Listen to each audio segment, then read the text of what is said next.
दिल्ली के पर्यावरण मंत्री गोपाल रॉय ने बढ़ते प्रदूषण के मद्देनजर आज सिंघू बॉर्डर का दौरा किया है। इस दौरान ट्रांसपोर्ट विभाग और दिल्ली ट्रैफिक पुलिस के अधिकारियों के साथ बैठक की।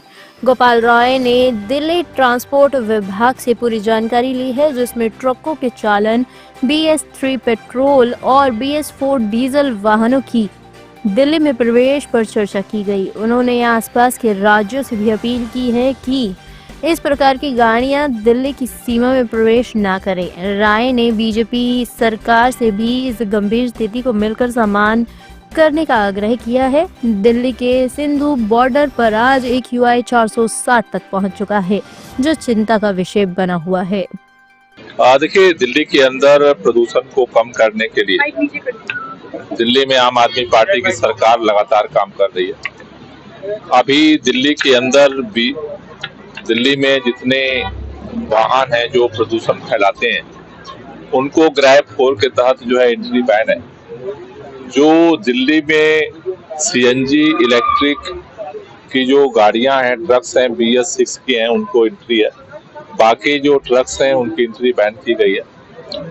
आज कई जगह से ये कंप्लेंट आ रही थी कि बॉर्डर्स पे बिना चेक किए ही गाड़ियों की एंट्री मिल रही है। तो आज हम यहाँ पर नरेला बॉर्डर पे देखने के लिए आए हैं कि रात में किस तरह की व्यवस्था है, कैसे चेक किया जा रहा है। अभी जो ट्रांसपोर्ट विभाग के अधिकारियों ने जो हमें जब दिखाया है कि लगभग 18 तारीख से एवरेज अगर हम देखें तो किसी दिन 130, किसी दिन 35, किसी दिन 150, किसी दिन 165 गाड़ियां जो है यहाँ पर बॉर्डर से रिटर्न की जा रही हैं। जो लोग नहीं मानते हैं उन लोगों का चालान भी काटा जा रहा है। मैं सभी लोगों से यही अपील करना चाहता हूँ कि चाहे वो ड्राइवर्स हों, ट्रक ओनर्स हों, कि दिल्ली के अंदर प्रदूषण की रोकथाम के लिए गाड़ियों पे अभी एंट्री बैन है। इसलिए इस तरह की गाड़ियां ना भेजें। जो एक्सटर्नल वेस्टर्नल पेरिफेरियल है, वहीं से गाड़ियों को डाइवर्ट कर दें, जिससे कि दिल्ली के अंदर जो प्रदूषण का स्तर है उसमें कमी लाई जा सके। अधिकारियों से भी मेरा ये निवेदन है कि सभी बॉर्डर पे जो है, जब तक ग्रैब 4 लागू है, मुस्तैदी से ड्यूटी करें और किसी तरह की लापरवाही ना करें, क्योंकि हम अपने हिस्से के प्रदूषण को कम करने के लिए काम कर रहे हैं। लेकिन ये बात भी सच है कि आज प्रदूषण पूरे उत्तर भारत में, इसका विस्तार चाहे वो उत्तराखंड का मैदानी इलाका हो, उत्तर प्रदेश हो, मध्य प्रदेश हो, राजस्थान हो, हरियाणा हो, पूरे उत्तर भारत में प्रदूषण फैला हुआ है।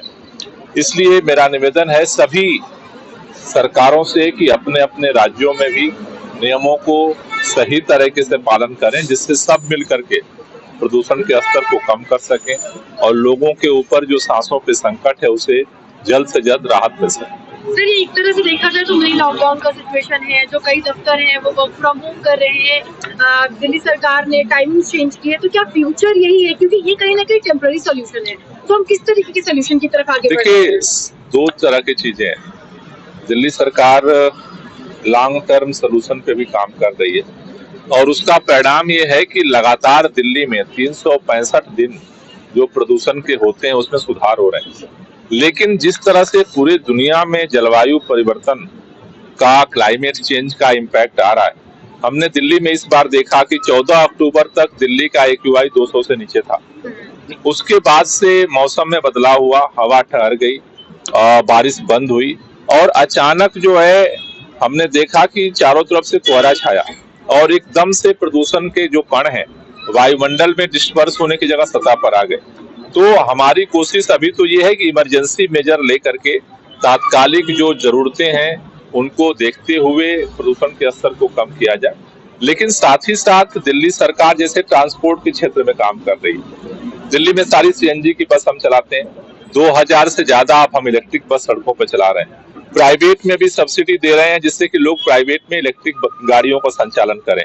उसी तरह से हम दिल्ली के आसपास सभी राज्यों से अपील कर रहे हैं कि वहां भी इलेक्ट्रिक वाहनों का उपयोग किया जाए। जैसे दिल्ली में हमने अभी बंद किया, जितनी बसें आती हैं सारे ISBT पे, वो सारी डीजल की आती हैं, BS3 BS4 की आती हैं, जो कि प्रतिबंधित हैं। तो हमारी कोशिश यही है कि दिल्ली में भी लॉन्ग टर्म एफर्ट किया जाए और अभी इमरजेंसी मेजर लेकर के तुरंत लोगों को राहत दिलाई जाए। टॉप स्टोरी ब्यूरो के लिए दिल्ली से हेमंत कुमार की रिपोर्ट।